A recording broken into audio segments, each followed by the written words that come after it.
All right. Morning. There's a saying that there's an app for that. You've heard that, right? And I guess now you can get an app for just about anything. And now there is a Got This Thing app. And I don't know if you heard of this before, but it's for those times. Well, you notice it says on there, Got This Thing is an incredible new no ductivity app that allows you to fill your calendar with real events in your area in order to create perfect excuses or to find something actually to do. You know how you say, well, I can't do that, I've got this thing. And that's what this app is for. You just press the Get Busy button, and the app actually uses a GPS on your phone to find actual events in your area and fills your Google Calendar with all of those sorts of things. So you can actually look busy without actually being busy. And I've heard that a lot of people like to look busy because there's kind of a sense of pride that I am a busy person. Well, last week we looked at the trap of idleness and noted that idleness is contrary to godliness. In fact, there's a passage in 2 Thessalonians chapter 3 that it says that a person doesn't eat or doesn't work, then they don't eat either.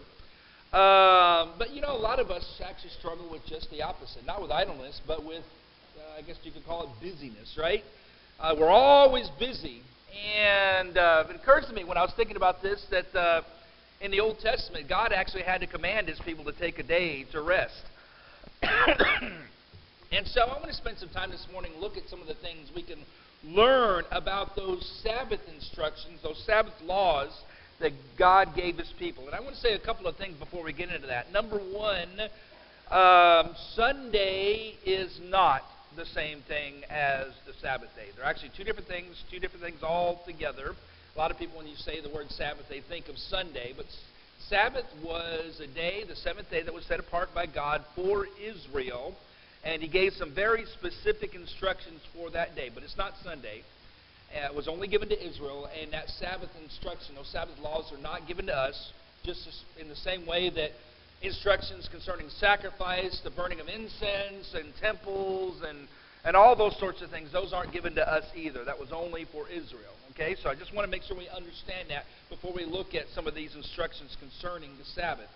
But the New Testament says that law is our tutor, in Galatians chapter 3.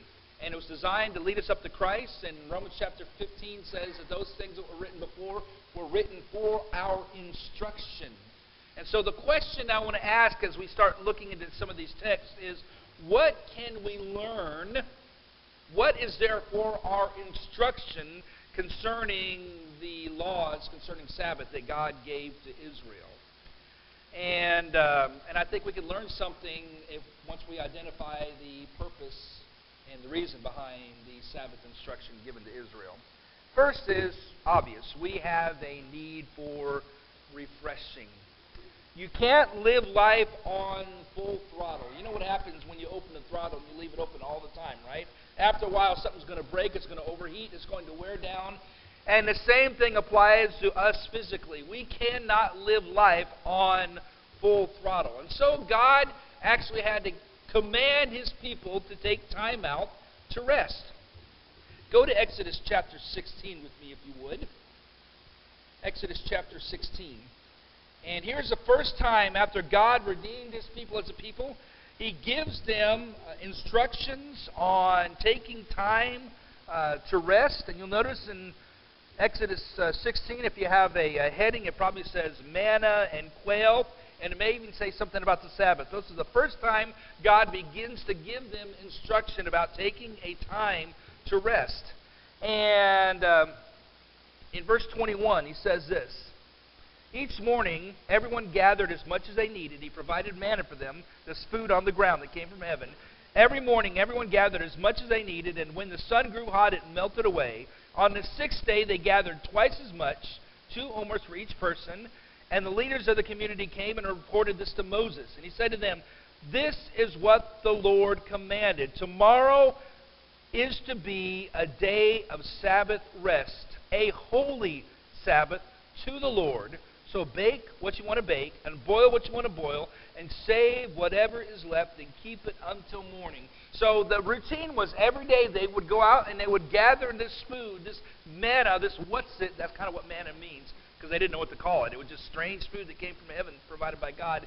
And every day they would go out and gather. But on the sixth day, they were supposed to gather twice as much because there would be no gathering on the seventh day. Today is supposed to be a day of rest. And it was never intended to be a burden. Let's continue reading. Verse 24. So they saved it until morning as Moses commanded, and it did not stink or get maggots in it. Eat it today, Moses said, because today is a Sabbath to the Lord. You will not find any of it on the ground today.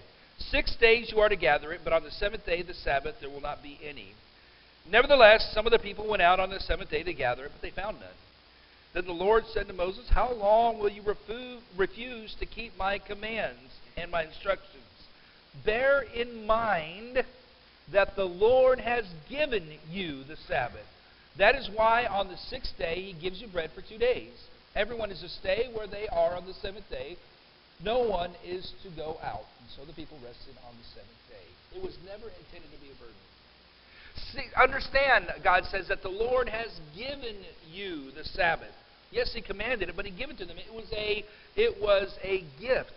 Isaiah chapter 56 and verse 13 says, if you call the Sabbath a delight and observe it, then you will find joy in the Lord. It was never intended to be a burden. It was intended to be a time for refreshing. Go to Exodus chapter 23 with me, if you would. And I want you to notice how Sabbath becomes sort of a rhythm for every part of life. Exodus 23, verse 10. The instruction is, for 6 years you are to sow your fields and harvest your crops, but during the seventh year, let the land lie unplowed and unused. Then the poor among you may get food from it, and the wild animals may eat what is left. Do the same with your vineyard and your olive groves. 6 days do your work, but on the seventh day do no work, so that your ox and your donkey may rest, so that the slave born in your household and a foreigner living among you may be refreshed. Notice even the land gets a period of rest. The animals are to rest. The servants are to rest. Everyone was to observe a period of rest. And so this idea of working and then taking time to rest permeates all part of life. It kind of becomes a rhythm of life. All parts of life need refreshing. I remember when I got my first car, the first thing you learn about having to refresh, it takes a little money to do, is to fuel the car, right? But I also learned that there were other things that need to be refreshed from time to time on a schedule. Every 3,000 miles, you're supposed to do what? You change the oil because the oil gets old. It needs to be refreshed with something fresh, and you're supposed to check all the fluids periodically, not do like my friend used to do. He said, I need to put oil in my car. The oil light came on. Well, by then it's usually too late, right? And so you're supposed to check it and refresh it on a regular basis. But sometimes, don't we sometimes feel guilty if we're not busy? I mean, we feel like we always need to be busy. There was a lady that wrote this reflection. She said, denying myself physical rest is not a virtue. It's a form of pride. I had to chew on that for a little bit. Denying myself physical rest is not a virtue. It's a form of pride. If God told his people, you need to take a day to rest, and I said, I don't need rest. If my Creator, if my God is telling me I need to take a day of rest, then who am I to argue with God? It's a form of pride. What it does, it doesn't recognize our limitations. If I say I've always got to be busy, it fails to come to terms with the fact that God had to command his people to take time to rest. When I lived in Leavenworth, one of the elders in our congregation there owned his own shop and had a bunch of people working for him. And he had a reputation around town to be the best person to work for. Now remember, if you were to go down to the shop on Saturday, guess what? It was closed. And it was a principle for him not to overwork his employees, the guys that work for him. He had a 5-day work week, And he understood that there were other things in life that were very important. And so as a principal, he was closed on weekends, on Saturdays and Sundays. And because you have to have time for your family and time for life. And Sabbath was part of the rhythm of life in Israel. You work and you take time to rest. Important enough that God had to command His people to do that. Our physical health needs it. You know what? Our spiritual health needs it as well. That brings me to the next point. We also have a need for remembrance. There are things that we need to be reminded of, right? And we set aside time to remember important things. Memorials, particular days that we've set apart. We do these things in order to remember important events so that we never forget. And just a little while ago, we had a weekly memorial where we remembered Jesus' death and His resurrection as we sat around the Lord's table. See, Sabbath was a day to rest, but it wasn't a day where you did absolutely nothing. It was also a day to remember. Deuteronomy chapter 5 gives instruction for the Sabbath, and it's one of the things they were supposed to do for the Sabbath. Deuteronomy chapter 5, beginning with verse 12, this is where Moses is reminding the people of the commandments, the 10 commandments that God gave His people, one of which was the Sabbath. Deuteronomy chapter 5, verse 12, he tells His people this: "Observe the Sabbath day by keeping it holy, as the Lord your God has commanded you. 6 days you shall labor and do all your work, but the seventh day is a Sabbath to the Lord your God. On it you shall not do any work, neither you, your son or daughter, nor your male or female servant, nor your ox, your donkey, or any of your animals, nor any foreigner residing in your towns, so that your male and female servants may rest as you do." And notice what else he says. "Remember that you were slaves in Egypt, and that the Lord your God brought you out of there with a mighty hand and an outstretched arm.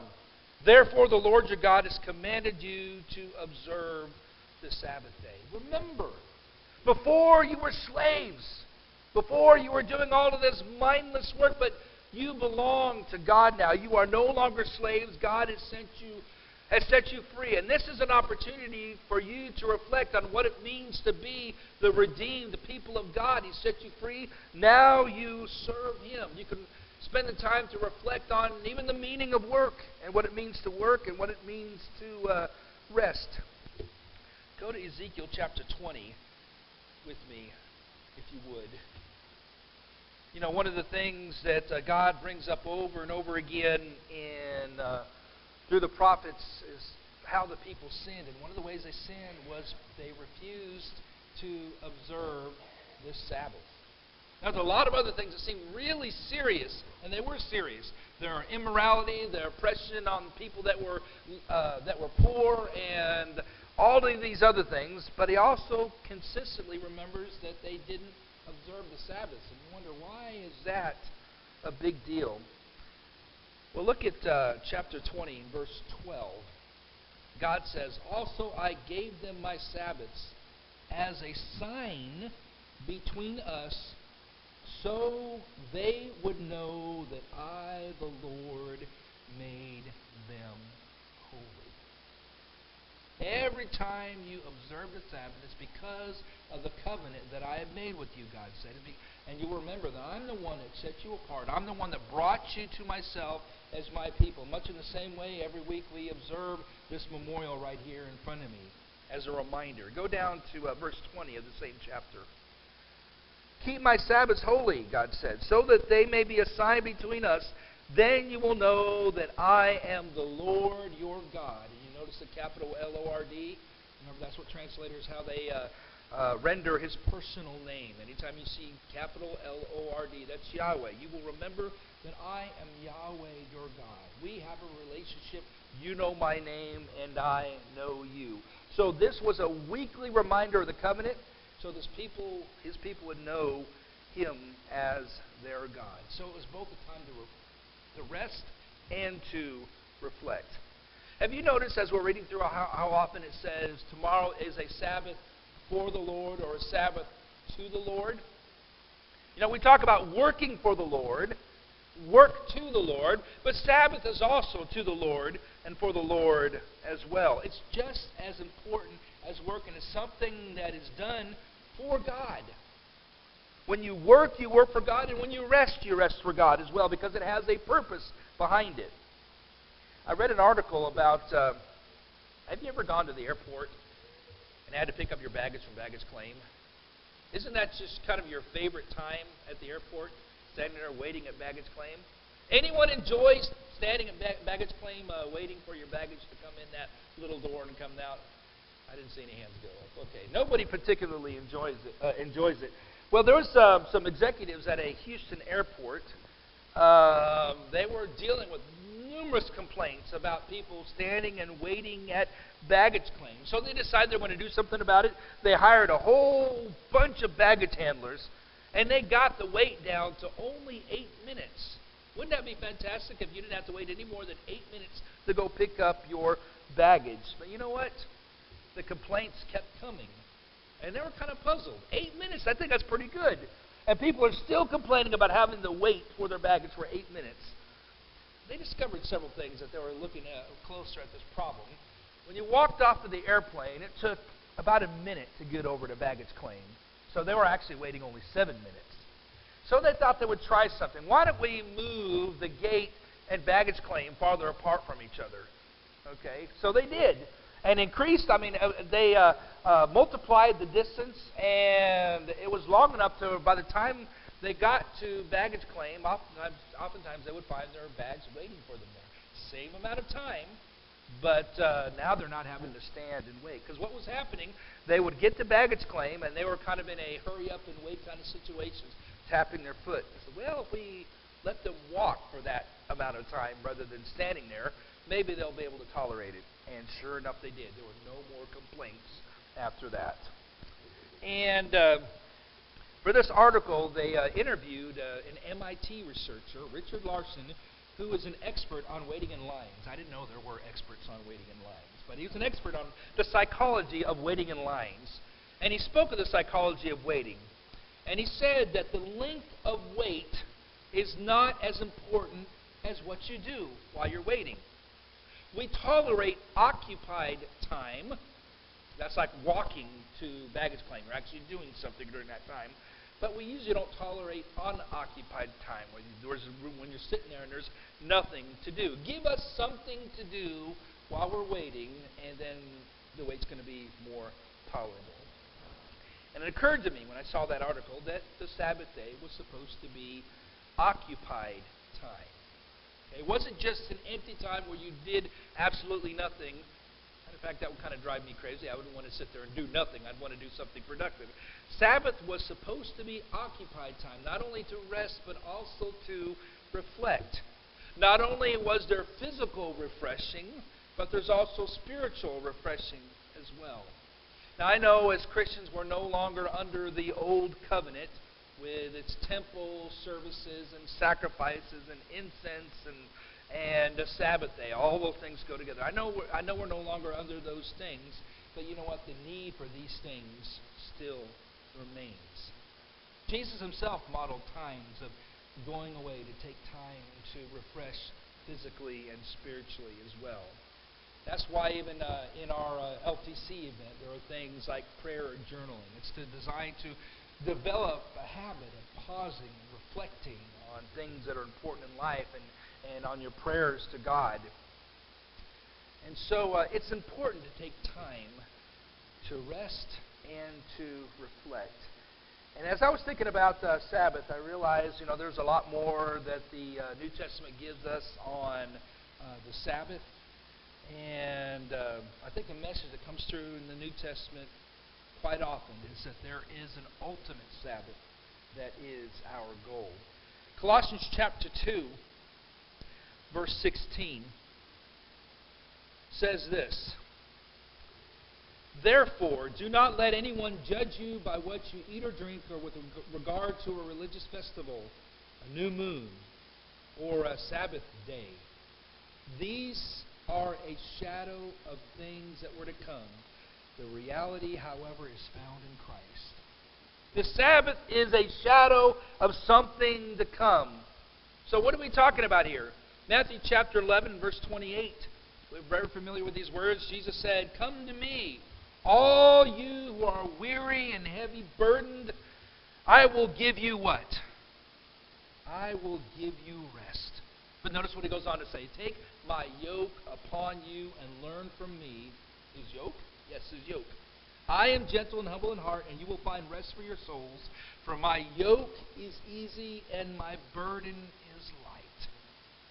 I will give you rest. And he doesn't mean doing absolutely nothing, right? Because his burden is light, and he'll give us rest. And so there is a rest waiting for us in Christ. And lastly, I want to read from Hebrews chapter 4 and verse 9, talking about the ultimate Sabbath. It says in Hebrews chapter 4 and verse 9, "There remains then a Sabbath rest." There remains then a Sabbath rest for the people of God. There's still a Sabbath rest for us. "For anyone who enters God's rest also rests from their works, just as God did from His.